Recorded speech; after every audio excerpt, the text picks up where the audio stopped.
Car is warming up, cold start, idling on its own. This is how it sounds.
As you see on the outside, it's 99% finished.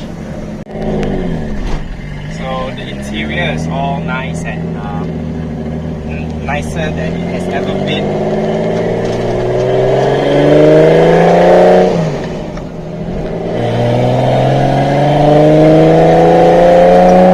The sounds this car makes is also amazing.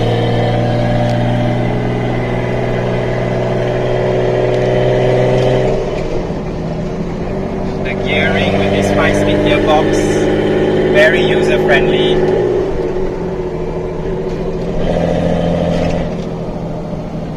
The torque from the engine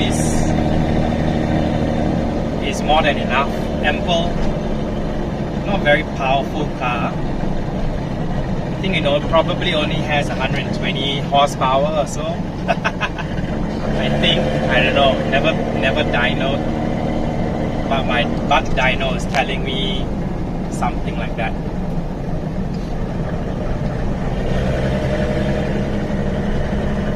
Doesn't have to have a lot of power. Drives very nice and smooth. Everything works, all the meters work.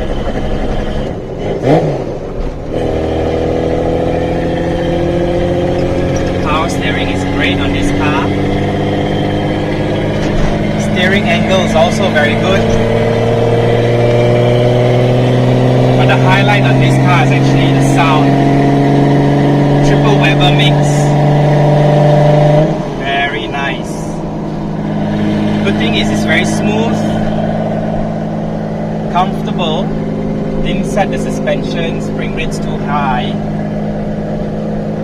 Running 5.5 kg springs in front and 4 kg spring at the back, which is extremely soft. If you refer to BC Racing and also some of the Japanese brand coilovers, I think they are doing 6 to 7 kg in front and 5 kg at the back. So I like it a little bit softer because I'm not building this car to go to the track. I'm just using it as a nice easy cruiser, usable, livable as a daily driver.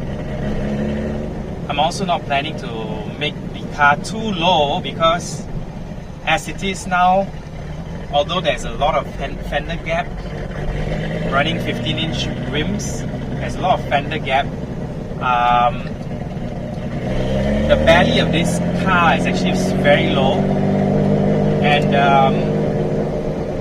at this current ride height with 2 people sitting in a car, I very often scrape my exhaust on the bumps. So I've got a fishtail swerve over the bumps every time I go every time there's a speed bump on the road. So that's not a very convenient thing to do, but I also want this car to look good, and this is as low as I can get it with a usable, livable ride height. Any lower and I will be getting hung up on the bumps. So it may not look the prettiest, although it has full adjustable coilovers.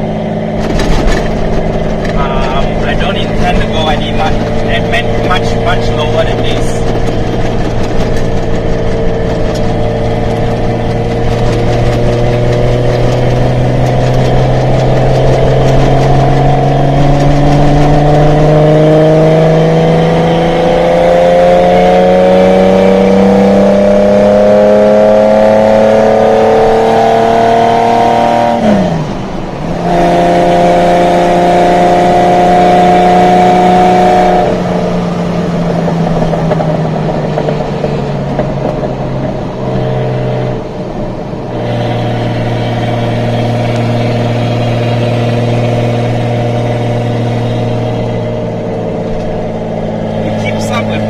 As you can see very easily.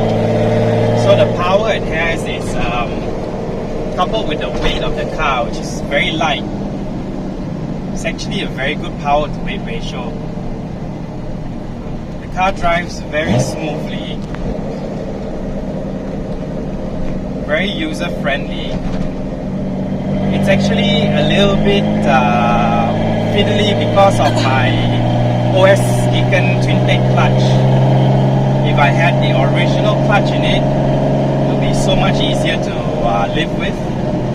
But this clutch really transfers the power instantly, and because it's a lightweight flywheel, the RPMs go up and down very quickly.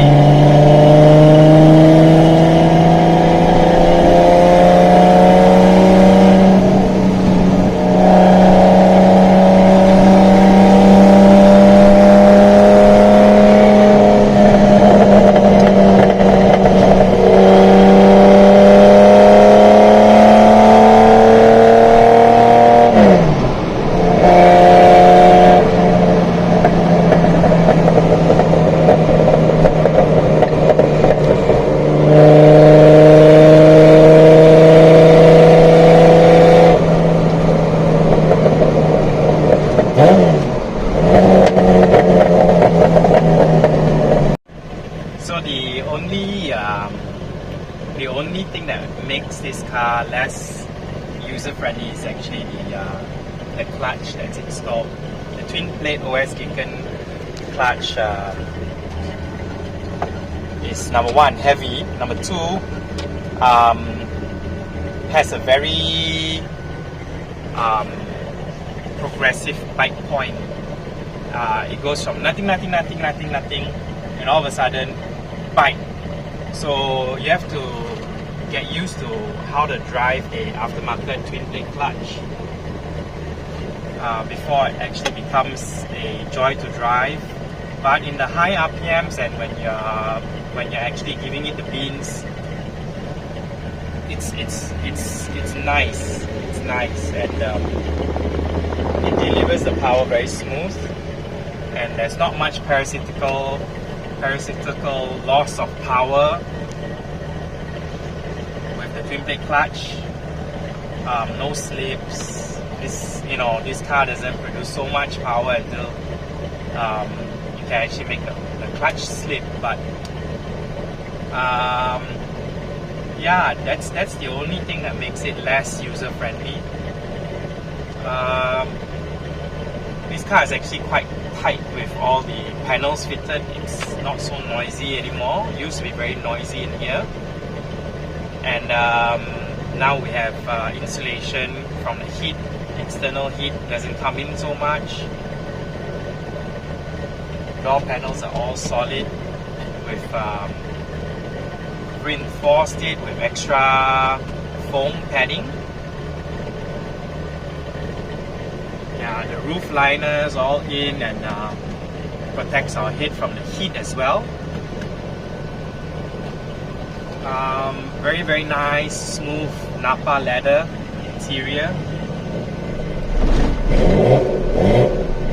The interior cost me a bomb as well. Took 2 weeks to do. Very quick turnover time. I hope you can hear me over the exhaust note here.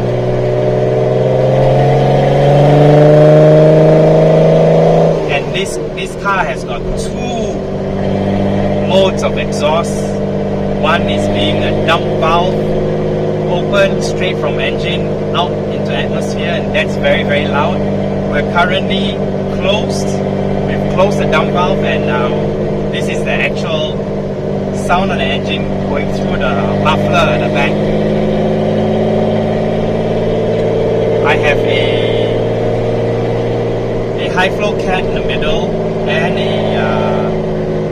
and an oval, a long oval pillow style rear muffler, and even that, it's not absorbing much of the sound. Still very loud.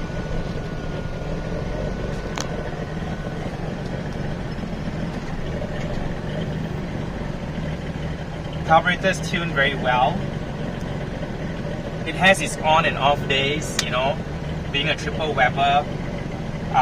It's a little bit moody. Some days they perform better than others. Some days they tend to wanna cut fuel to the engine.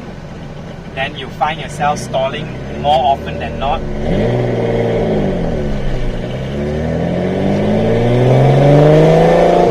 But that's just one of the quirks that you've got to live with old school Weber carburetors.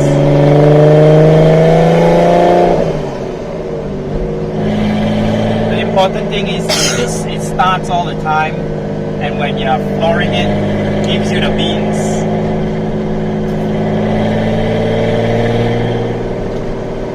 You always want to have reliable power. Not just power, but reliable power.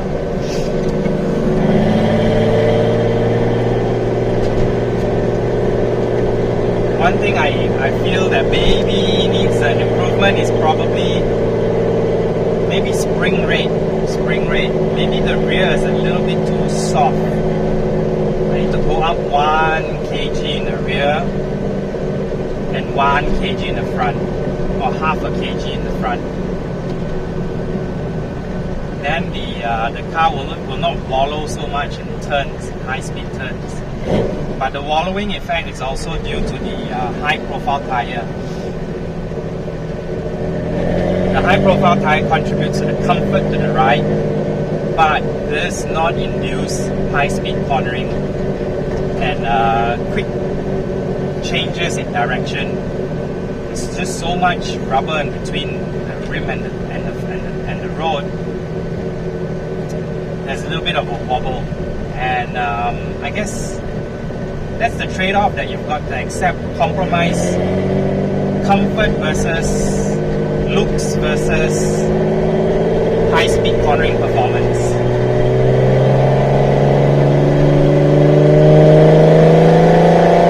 So what's left to be done on this car? A lot of people ask me, why don't I put on the wing fender mirrors?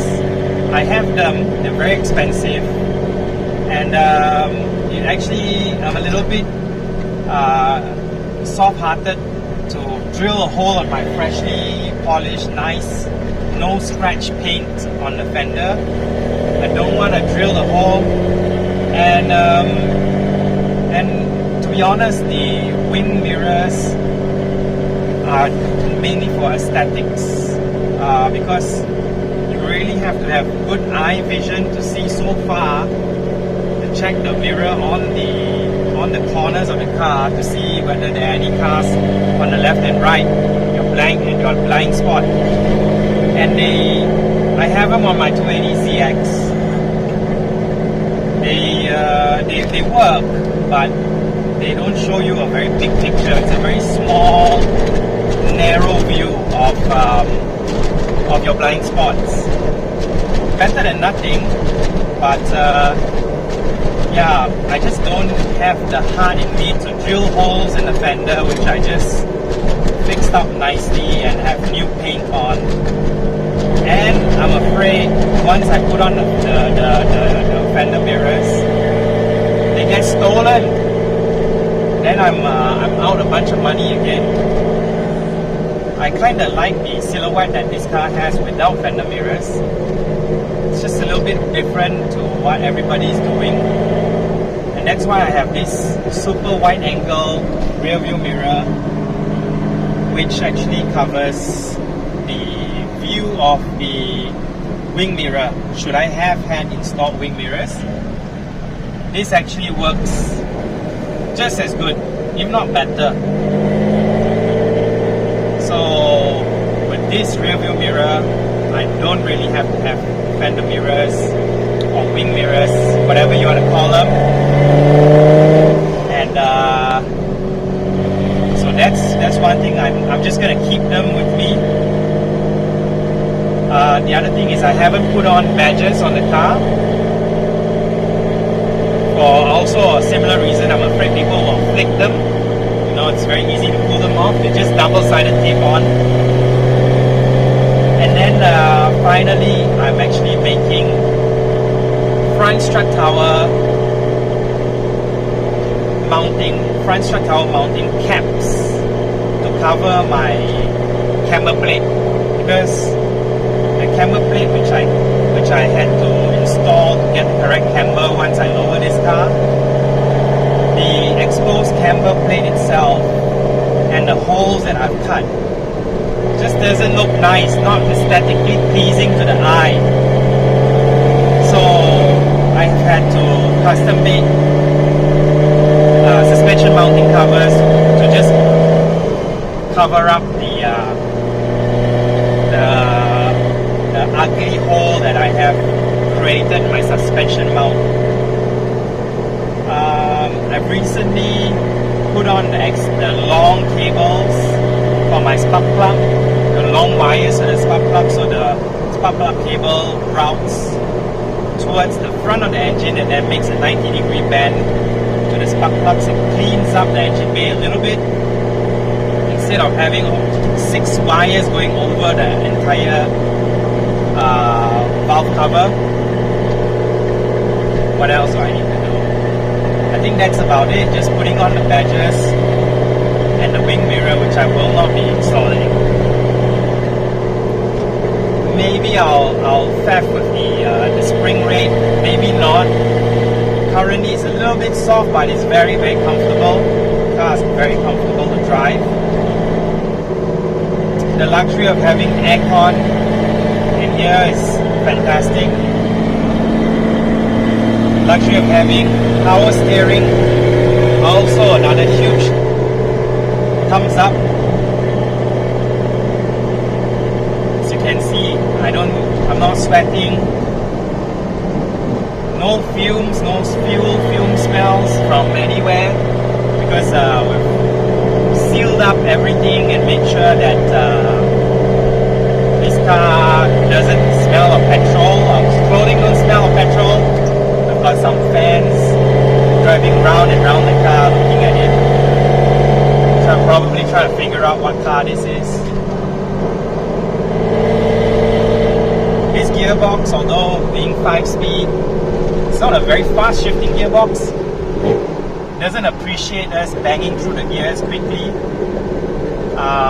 So it's this car is not meant to be driven with anger. This car is meant to be driven very chill, very chill. So saying banging through gears, drag racing is not its thing. This car is not meant to be a drag race car, or not for you to be speeding. This car is ideal for cruising, and cruising in style, especially in comfort. Supported with these TRD buckets, fixed buckets. This car is a perfect head turner and a long distance GT cruising car. The way I built it is it's really for GT cruising. It's not going to win any awards, carving uphill, doing toge runs.